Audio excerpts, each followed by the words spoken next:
gentlemen, it is time now for me to welcome on stage our distinguished chief guest for the day, Shri Pratap Chandra Sarangi, Honorable Minister of State in the Government of India for Animal Husbandry, Dairying, Micro, Small and Medium Enterprises. I feel privileged to welcome you, sir. Thank you for honoring the conference with your presence. A huge round of applause. And to felicitate him, I would like to request a set of dignitaries to please come up on stage. Shri Shivanand Prasad, Shri Jatindranath Mohanty, Srimati Kriti Kumar Ganguly, I'm so sorry, Shri Kriti Kumar Ganguly, Shri Shyamal Kumar Ganguly, Shri Surya Mohapatra and Professor Bhashwat Chakrabarti.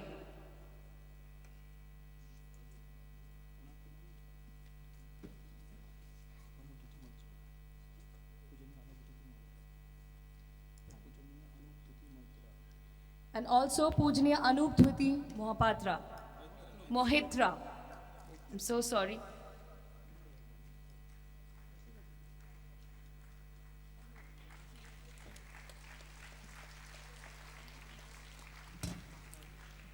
दीपं ज्योति परं ब्रह्म दीपं ज्योति जनार्दन दीपं ज्योति हरेत् पाप संध्यादीपं नमोऽस्तुते संध्यादीपं नमोऽस्तुते संध्यादीपं नमोऽस्तुते ॐ दीपज्योति नमो नमः नमो नमः नमो नमः. Thank you so much, sir. Lamp light करके हमारा उत्साह बढ़ाने के लिए बहुत बहुत धन्यवाद.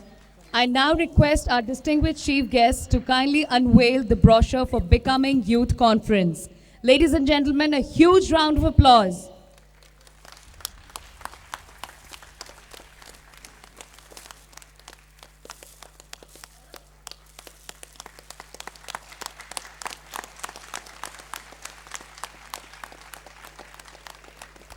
On behalf of the management of Becoming Youth Conference, I thank you, sir, for providing your gracious presence to join us today and enhancing our joy. Sir, please, अगर आप दो शब्द हम सब के लिए बोलना चाहें.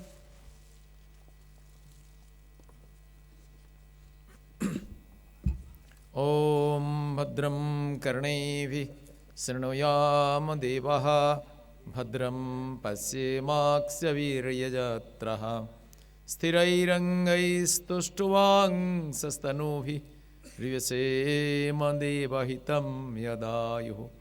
ॐ शान्ति शान्ति शान्तिः. रत्नाकराधौतपदा हिमालयकिरीटिनीं ब्रह्मराजर्षिरत्नाढ्यं वन्दे भारतमातरं. बोलो भारत माता की. श्री श्री ठाकुर अनुकूल चंद्र की.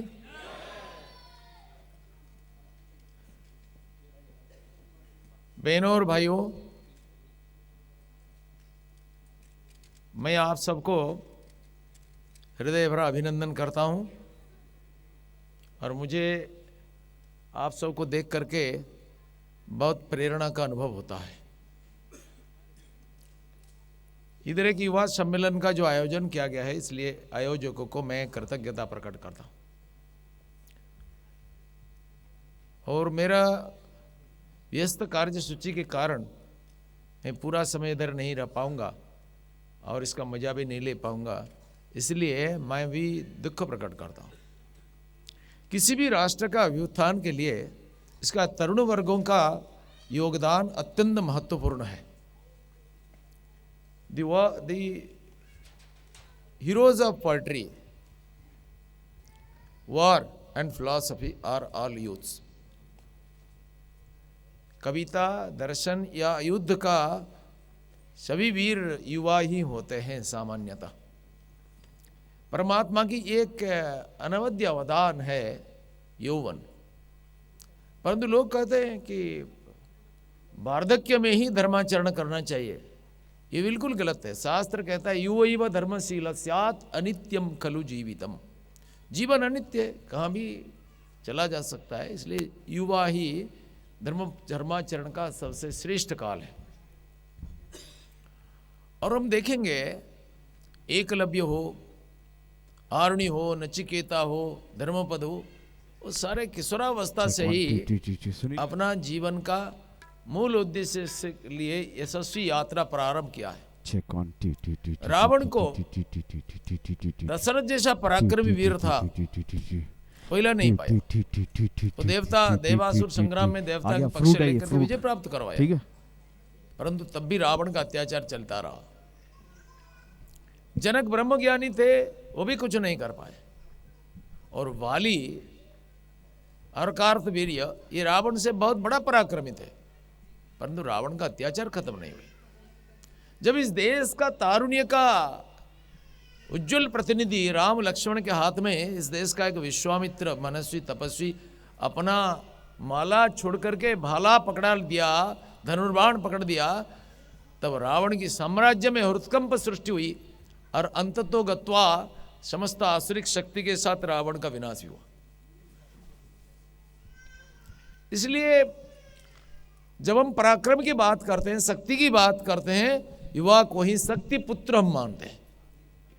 वे शक्ति का घनीभूत प्रतिमा होते हैं। स्वामी विवेकानंद ने पूरा हिंदुस्तान में प्रव्रज्या करते हुए देवी कन्याकुमारी के पास पहुंचे और प्रणाम करते हुए रोने लगे और प्रार्थना करने लगे, वो माते, इस देश में इतना दुख देने के लिए मुझे क्यों तुम विवश कर दिया, जबकि इस दुख का दूर करने का सामर्थ्य मेरे पास नहीं दिया। वो समुद्र के किनारे गए, आंखों में आंख भरा स्वप्न, बाहु में अमित विक्रम, हृदय में संपूर्ण जगत का दुख निवारण करने का स्पर्धा, करुणा की धारा विगलित हो रहा था। ऐसा स्वप्न दृष्टा मनीषी विवेकानंद समुद्र के किनारे पर खड़ा होकर के चिंता करने लगे कि अंतरात्मा का आवाज सुनने के लिए मुझे एकांतवास चाहिए। भगवान श्री राम कृष्ण परमहंस देव ने मेरे को तो आदेश किया कि इस विश्व का आध्यात्मिक उन्नति, भारत का उन्नति करने के लिए, लेकिन कपरदकहीन सन्यासी कैसे करूं। परंतु स्वाभिमानी सन्यासी किसी को भीख मांगने को भी तैयार नहीं थे, वो खुद पड़े। अशांत सागर का गगनचुंबी तरंग को भेद करते हुए ये वीर सन्यासी आगे बढ़ते लगे। जो सागर से टकराता है उसको चट्टान कहते हैं, जो चट्टान से टकराता है उसको तूफान कहते हैं, और जो तूफान से टकराता है उसको जवान कहते हैं। ऐसा नवयुवक सन्यासी भारत का अंतिम शिलाखंड पर पधारे, वहां पर ध्यानस्थ हुए।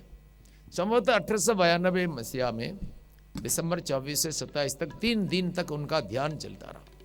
एक विचित्र ध्यान, संपूर्ण मानव जाति की आध्यात्मिक इतिहास में एक विरल ध्यान है जिसका कोई पटांतर नहीं है। इस ध्यान का विषय वस्तु, एक सन्यासी का ध्यान का विषय वस्तु मुक्ति, मोक्ष, कैवल्य, पुरुषार्थ, ईश्वर नहीं है, भारत माता ही उनका ध्यान का आराध्य देवी है। भारत का जनता, भारत का आध्यात्मिक उन्नति, भारत का अतीत, भारत का वर्तमान, भारत का भविष्य, यही उनका ध्यान का विषय वस्तु था। This meditation become a turning point in Indian history. वो ध्यान में भारत का गौरव में अतीत को तो देखा, अधपतित वर्तमान को भी देखा और भविष्य को भी देखा। ध्यान तो प्रथमावस्था में मननशीलता, विचारणा, कंटेम्पलेशन था, लेकिन अंततो गत्वा ध्यान विजुअलाइजेशन में रूपांतरित हो गया। कोई विचारणा नहीं रहा, कोई कंटेम्पलेशन नहीं रहा, सिंपल विजुअलाइजेशन। विवेकानंद ने देखा एक युवा अर्जुन को फार्थ सारथी भगवान श्री कृष्ण डांट रहे हैं, क्लैव्यंग मास्म गमः फार्थ नहीं तत्त्वयुपपद्यते क्षुद्रम हृदय दौर्बल्यं तत्तिष्ठ परंतप। और जो हथियार फेंक करके भागने लगे थे, वो खड़ा होकर के बोलने लगे, हे केशव बोलो, नष्टो मोहो स्मृतिर्लब्ध्वा तत्प्रसादन्मयाच्युत स्थितोस्मि गत संदेह करिष्ये वचनम तब। फिर उन्होंने देखा एक बंदा वैरागी को गुरु गोविंद सिंह पुकारते रहे, अपना देश इतना जर्जरित है विदेशी आक्रांताओं के द्वारा, कब तक तुम साधन में मग्न रहोगे? आओ वीर पुरुष, धनुर्बाण उठाओ और शत्रु का संहार करो। फिर उन्होंने देखने लगे कि यमराज नचिकेता को उपदेश देते हुए कहते हैं, उत्तिष्ठत जागृत प्राप्य वरान निबोधत। भारत की भविष्य का समुज्जलमय चित्र उनके चित्त दर्पण में प्रतिभासित होता गया और इसका परिणाम स्वरूप काशीपुर का ब्रह्मज्ञानी कन्याकुमारी में राष्ट्र गुरु, विश्व गुरु में परिवर्तित हो गए और चिकागो महामला में उनका आवाज एक पददलित राष्ट्र का युवा सन्यासी का सिंहनाद सुन करके संपूर्ण विश्व में भारत का गौरव का छवि आ गया और सारा विश्व भारत के प्रति श्रद्धा मुग्ध दृष्टि निक्षेप करने लगे। और हमने देखा एक नेताजी सुभाष, हिंदुस्तान में करोड़ों नेता है लेकिन एकमेव नेताजी 15 साल की आयु में सूरज मित्र के घर में वो पहुंचे। जीवन की दिशा क्या है उनको मालूम नहीं पड़ता था, भटकते भटकते इधर उधर वो विचलित हो गए और विवेकानंद जी का इस युवा सन्यासी का चित्र देख करके किताब को ले आया और पूरा कंप्लीट वर्ष पढ़ दिया। फिर उन्होंने अपना मित्र को एक चिट्ठी लिखा, अरे भाई हमारा देश की कैसी शोचनीय दुर्दशा है, देखो वो पावन गंगा तट पर सामगान का गुंजायमान नहीं होता है। कहाँ गए ऋषि महर्षि दार्शनिक प्रज्ञा पुरुष? परंतु अब हमें आशा है, एक गैरिक वेश धारण करके सन्यासी का दिव्य कांति युक्त मर्म भेदी दृष्टियुक्त सन्यासी रूप में पैदा हुए हैं स्वामी विवेकानंद। हमारा हृदय अंधकार दूर करने वाला और सहस्र ज्योति शिखा प्रज्वलित करने वाला ये देवदूत, हमें आशा है कि भारत का भविष्य निश्चय उज्जवल है। और अपना जीवन को न्योछावर कर दिया, आईसीएस नौकरी को पदाघात करके चले आए, देश के लिए कुर्बानी कर दिया। हमारे रक्त दाओ, हमें तुम्हारी स्वाधीनता दिवो, आजादी दिवो, ऐसा पुकारते पुकारते हिंदुस्तान के करोड़ों युवाओं के प्राणों में देशभक्ति का संचार कर दिया। विवेकानंद कहते थे, भारत माता अभी नरबलि नहीं चाहती है, पशु बलि नहीं चाहती है, नरबलि चाहती है, साक्षात सहस्त्र युवक बलि। और बंकिम चंद्र गाते हैं, तुम ही दुर्गा दस प्रण धारिणी, कमला कमल दल विहारिणी, वाणी विद्यादायिनी। ऋषि अरविंद कहते हैं, भारत माता साक्षात महाकाली, महालक्ष्मी, महा सरस्वती, माहेश्वरी स्वरूपिणी, चिन्मयी जगत जननी भारत माता। दुर्बलता के ऊपर प्रहार करने के लिए कई महापुरुषों ने आए। ठाकुर श्री श्री अनुकूल चंद्र कहते हैं, इस दुर्बलता को जड़ से उखाड़ कर फेंक दो, जब तक तुम्हारा अंतर में एकमात्र दुर्बलता है, ये भंपयार, तब तक तुम अकपट नहीं बन सकते हो, तुम्हारा पूर्ण पुरुषार्थ प्रकट नहीं हो सकता है, तुम शाश्वत आत्मा हो, तुम दुर्बल नहीं हो सकते हो। तुम्हारे अंदर में तिल मात्र दुर्बलता ही तुम्हारा मार्ग अवरोध करता है। इसलिए हमारे सारे महापुरुषों ने इस दुर्बलता को खत्म करने के लिए हमें आह्वान किया है। तरुणाई है शक्ति का प्रतीक। हमारा उपनिषद कहते हैं, माँ भई अभी अभी। ऐसा श्रद्धा संपन्न, वीर्यवान, तेजस्वी, ओजस्वी नवयुवकों की आवश्यकता है। 1897 में स्वामी विवेकानंद जब अमेरिका से वापिस आए, एक श्रद्धालु भक्त जाकर के उनको पूछने लगे, Swami ji, you have so much of spiritual power, why don't you get Mother India free? Immediately replied, yes, I can get freedom for Mother India tomorrow. But where are the men who can keep up this freedom? Man, this unwanted rest will take care of itself. But strong, vigorous, believing young man and sincere to the backbone, 100 such and the world becomes revolutionized. आज हजारों नवयुवक इस देश के लिए आगे आ गए हैं। उस जमाने में यह सपना था, विवेकानंद और सारे महापुरुष का आह्वान था, देश के लिए मरने को तैयार हो जाओ। लेकिन आज हमारे सामने ये चुनौती है कि देश के लिए जीने के लिए तैयार हो, अपना जीवन राष्ट्र के लिए समर्पित हो जाए। ये भारत माता केवल मृत्तिका का विस्तार नहीं है, ये देव ऋषि बंदनिया आर्य वसुंधरा भगवती भारत माता हिमालय से लेकर कन्याकुमारी तक विस्तारित होकर के हमें यह आह्वान करता है, आज इसको विश्व के सबसे गौरवशाली राष्ट्र के रूप में हमें प्रतिष्ठित करना है। और हमारा यशस्वी प्रधानमंत्री आज हमारा देश को विश्व का सबसे बड़ा गौरवशाली प्रभावशाली राष्ट्र में परिणत करने के लिए क्या क्या नहीं किया है। विश्व का आध्यात्मिक वर्चस्व भारत में है, इसको सारा विश्व स्वीकार लिया है। हम सब मिल करके ये सपनों को चरितार्थ करेंगे। भौतिक दृष्टि से, आध्यात्मिक दृष्टि से, टेक्नोलॉजी की दृष्टि से भारत को आगे ले जाने के लिए, हमारा संपूर्ण जीवन को न्योछावर करने के लिए युवाओं को आगे आना पड़ेगा।